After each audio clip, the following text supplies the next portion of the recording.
snack. Me and you gonna have a little chat about books. Hi guys, I am here today to do a book review, and the book that I'm going to be reviewing is one that I've been reading for a while, and that is A Darkness at Sethanon, which is book number 3 in the Riftwar Saga, which is by Raymond E. Feist. I started this book back in September and I've only just finished it at the very end of November, so this one took me a little while, mainly because of uni work that I was doing at the same time. The storyline didn't really grip me, and this ended up being the book that I kept putting down, rather than continuing and finishing it up so that I could get my work done. In terms of the previous 2 books, Magician, which is the first one, I actually ended up giving 4 out of 5 stars, and Silverthorn, which is the second one, I also gave 4 out of 5 stars, and then this book just didn't quite live up to the expectation I was hoping for. Basically, the first book, we follow the life and storyline of Pug, who is a young boy turning into an adult, and the journey that he goes on to become a magician. The second book is all about an adventure. It's kind of taking a new turn but using the same characters, and it's a big epic quest to find the Silverthorn. And this one is kind of a continuation of the second book. That's what it felt like. It didn't feel like an original standalone story. It felt as though it was very much part of the second book and just the continuation, as opposed to a new storyline with the characters that we love from before. Some of this book I ended up really enjoying, other parts I really disliked and just felt myself plodding through them. It just wasn't as good as I was hoping it was going to be. For the final book in a trilogy, I thought it would be so much better and more epic and amazing, and there were moments within this that I felt like it was really leading up to something big, and things definitely happened that are momentous and gigantic plot twists, but they're also so crazily big that they are a little bit unbelievable. It's definitely way more in line with the storyline within book number 2. It doesn't have much relevance to book number 1, except for the continuation of characters. It really doesn't have the same level as book number 1. Even though I liked book number 2 as much as book number 1, I liked them because they were both different. This one didn't feel different, it didn't feel unique, it just felt like prolonging the series, which I really don't appreciate, and that was annoying. It's a big, vast, epic storyline which is all about defeating the bad guy. We don't really find out who the bad guy is until the very, very end of this book. We know who the bad guy is, but we don't know what their plan is, we don't understand what Sethanon is. Things like that you would imagine would be quite a big plot point, knowing what Sethanon is, because it is the name of the title. We don't find that out until at least 3/4 of the way through. The word Sethanon isn't even mentioned until about 3/4 of the way through. So up until that point, it's all very much building up and getting people into the right places in the world and giving backstory as to why they are now there, so that they can then help. We basically follow 2 different storylines. We follow the storyline of Arutha, who is the prince, and we also follow the storyline of Pug and Thomas, who are both magicians and very, very powerful people.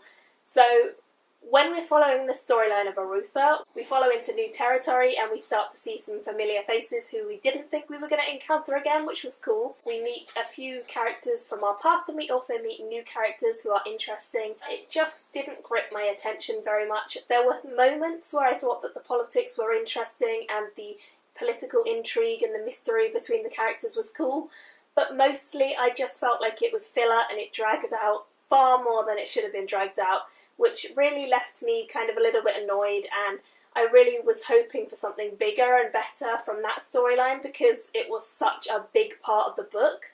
But realistically, their storyline is very much filler until the epic guys with magical powers kind of come in at the end. And those, of course, are Thomas and Pug.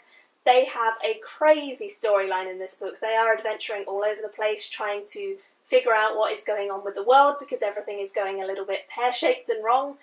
And they have a crazy storyline. They end up flying around and doing all sorts of interesting things, but completely out of this world things. The problems that they face are completely paranormal, crazy, extremes of everything. They travel through time, all sorts of craziness happens in their plotline, to the point where I found myself thinking, this is not believable. It got beyond fantasy into just unbelievable not very well crafted story writing, which I didn't really enjoy, and I just felt like it could have been so much more amazing if it had been a little bit more believable than just throwing all of this cool stuff together and hoping it worked out, which it didn't really seem to do for me. One of the characters who I did really enjoy seeing in this book and in the previous book is Jimmy the Hand. I think he's a great little character. He's very entertaining, highly amusing, and he just keeps a little bit of fun and humour in the storyline, which is always a good thing, because these classic fantasy stories can get a little bit repetitive and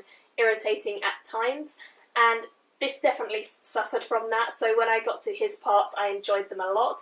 Equally, Amos is another character who I really loved in this series. I think he's a great character. He's an ex-pirate who's just very, very funny, very humorous, and he just brings another perspective to the storyline and often chips in with really fun comments, which is great. Guy Bastira is another one who we have met before in the series, and I think he's a really interesting character because he's quite a nasty guy at first, and we get that impression from book number 2 that he isn't really a very nice and friendly person. However, in this book things happen to him which really change that perspective and really make him an interesting character. You get to see a little bit backstory about why he does the things that he does. That makes him way more believable as a human and just kind of explains some of the questions that we may have had from the previous books about him and his storyline. Overall, I really wouldn't recommend this book unless you have read the other 2 and really loved them. I personally didn't love the second one as much as the first, even though it was still interesting in its own way, and therefore this one was just not even as good as the second one for me.